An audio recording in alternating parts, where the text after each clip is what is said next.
The surrender of London in 1066 following the Battle of Hastings secured William the Conqueror's claim on the throne of England.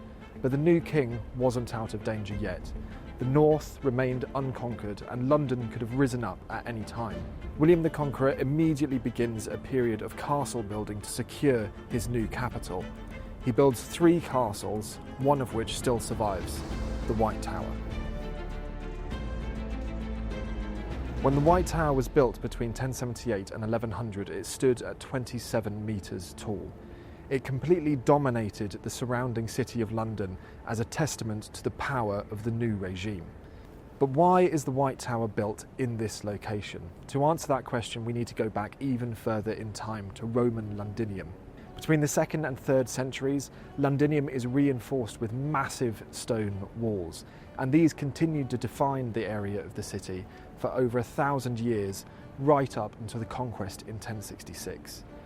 William the Conqueror was crowned king in Westminster Abbey on Christmas Day 1066, but his position was still tenuous. London's Roman walls protected the city from attack from without, but there was no defence from within. William immediately began reinforcing the city to provide protection from London's population. The initial fortifications on this site were built in around 1067. They utilised the surviving Roman city walls to the east and on the riverside, and were formed just simply of a ditch with a palisade or a timber wall. Around a decade later, in 1078, William the Conqueror began the construction of his masterpiece that would dominate the capital. So how much do we know about the construction of the White Tower? Unfortunately, being 1,000 years ago, very few textual sources survive for its construction outside of the Anglo-Saxon Chronicle, Textus Recensis, and a number of other Norman chronicles. The Textus Recensis tells us that Gundulf was ordered by King William to supervise the construction of a great new tower in London. But who was Gundulf and what was his role? We know that he was a Norman monk who came to England after the conquest and was made Bishop of Rochester. And we know that he supervised the building of a cathedral there and the castles at Colchester and Rochester. We refer to him as the architect of the White Tower, but we don't mean architect in the modern sense. Contemporary sources tell us that he was competent in building with stone, but his true skill was probably that of an administrator. William chose the position of these new fortifications very deliberately. Baynard's Castle, to the west, defended the landward approach to the City of London. The Tower of London and the White Tower were placed on the eastern side of the city, defending the approach up the River Thames.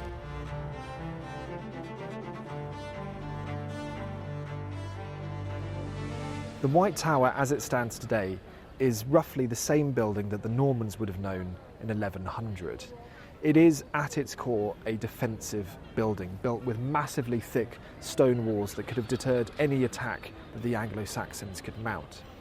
Other defensive features include the doorway, which is raised off of the ground level and would have only been accessed by a timber staircase that could be removed in the event of an attack. Building in stone is a massive achievement at this point in time. Most buildings in London would have been made of timber framing and would have only been a single story tall. At the time of construction, it would have appeared 3 stories tall, and today it is.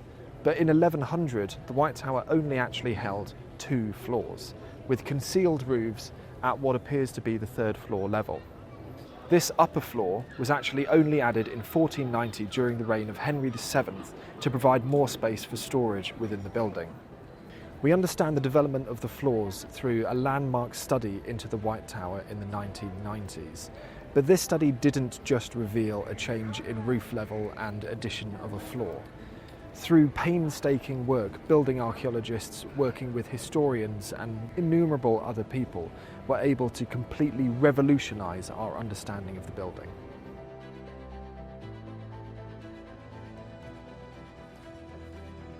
One of the most important discoveries that was made during this study was that the White Tower wasn't actually built in a single phase. Rather, it's the product of 2 distinct building phases.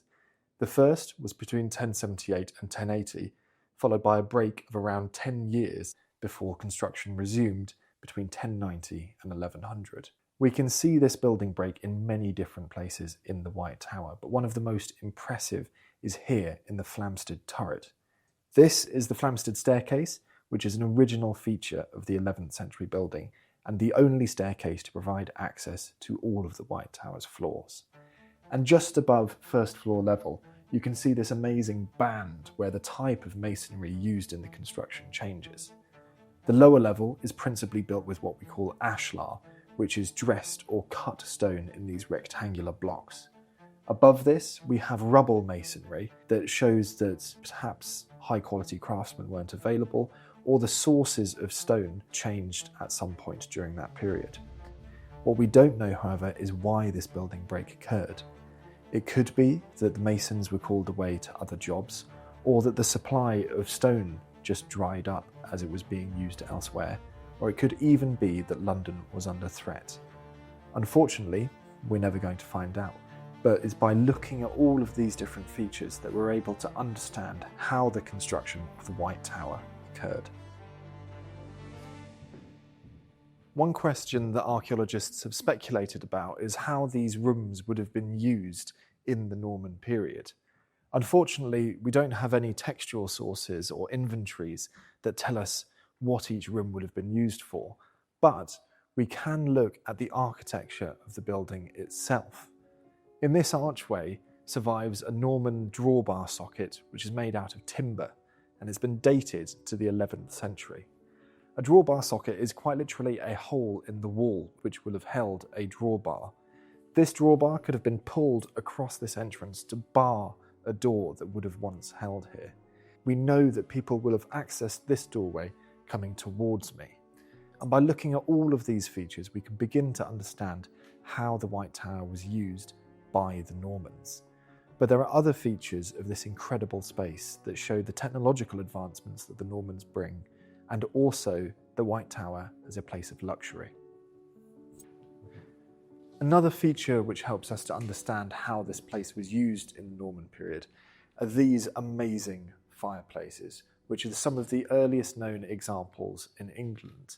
Previously, fires in great halls would have been in the centre of a room, with a hole in the ceiling to let the smoke out.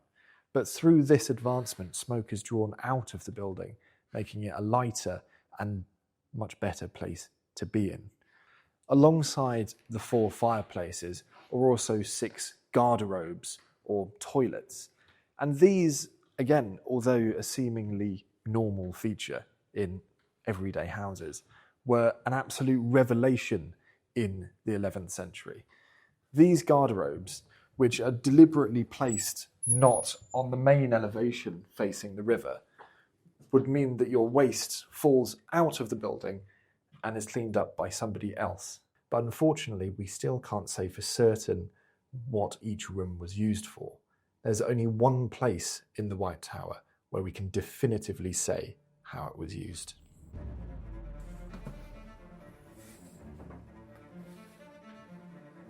This is the most important room in the White Tower, and the only room in the building for which we have a definitive use.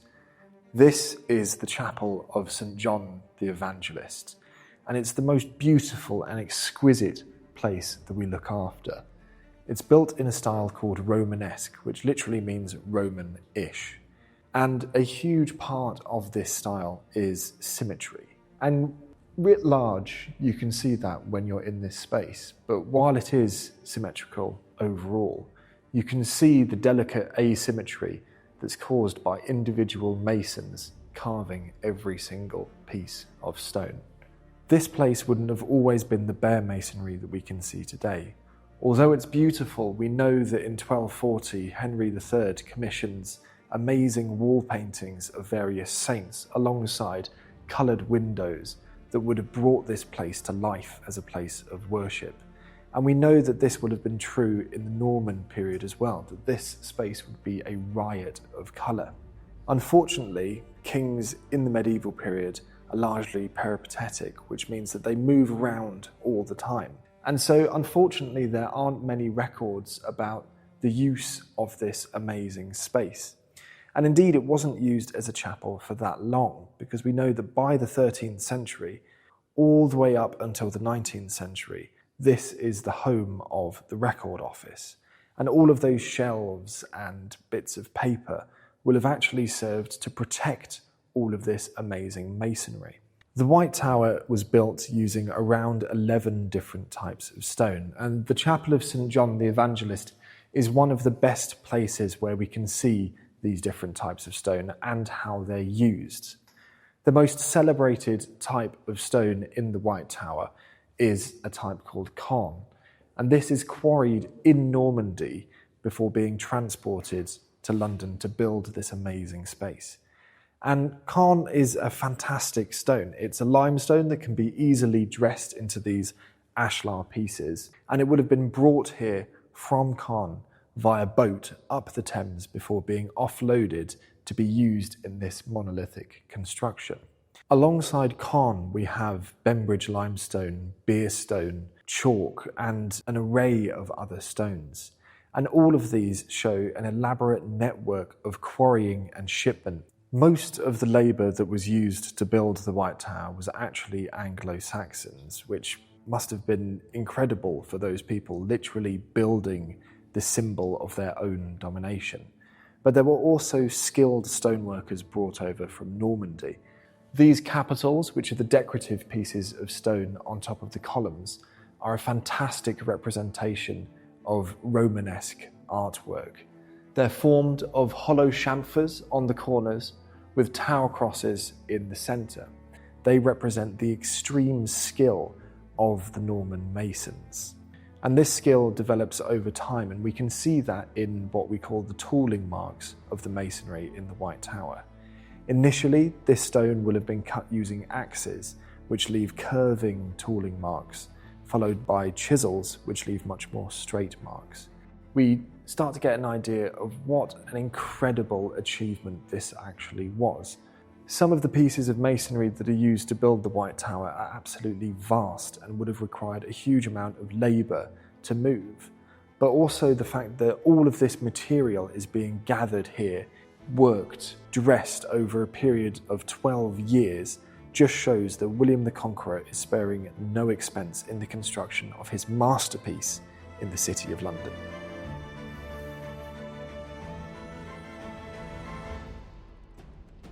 The White Tower demonstrates a landmark shift in construction methods used in England.